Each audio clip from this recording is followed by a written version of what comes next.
আসসালামু আলাইকুম। নতুন বাড়িতে গাছ লাগিয়েছে। এখানে আছে মিষ্টি কুমড়া, তারপরে আছে করলা গাছ, তারপরে আছে বিশ মরিচের চারা,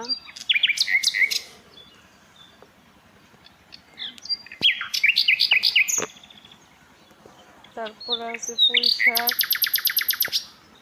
তারপরে আছে বরবটি, তারপরে এই সাইডেও গাছ লাগিয়েছি।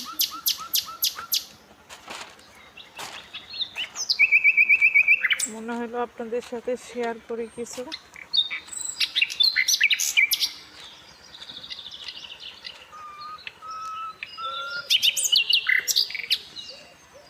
এখানে কিছু ভেন্ডি গাছ লাগাইছি, অলরেডি বেরিয়ে গেছে।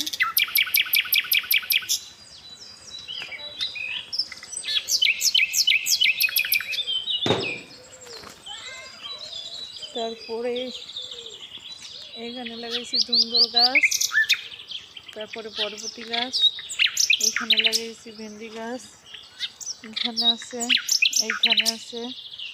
এইখানেও পুঁই শাকের গাছ, ধুন্দলের গাছ, এইখানেও লাগিয়েছি। এইখানে অলরেডি যে বেরিয়ে গেছে, জ্বালাই গেছে গাছ। ওইখানেও, এইখানে আছে মিষ্টি কুমড়া, ধুন্দল গাছ, এইখানে আছে আপনার বাঁশপাতার ডাটার বিচি, ডাটা শাক, এইখানে আছে আপনার কলমি শাক অলরেডি হয়ে গেছে। এইখানে করলা গাছ, তারপরে আছে আপনার তুত্তুরির গাছ। এটা আমি কোনোদিন কখনো লাগাইনি, প্রথম তুত্তুরির গাছ লাগাইছি। আপনারা যদি কেউ এটা চেনেন কমেন্ট করে জানাবেন।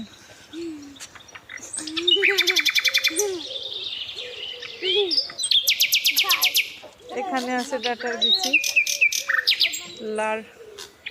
লার বিচি লাগাইছে, এখনো হয় নাই। আর এখানে শশার গাছ লাগাইছিলাম, শশার গাছ অলরেডি হয়ে গেছে। এই যে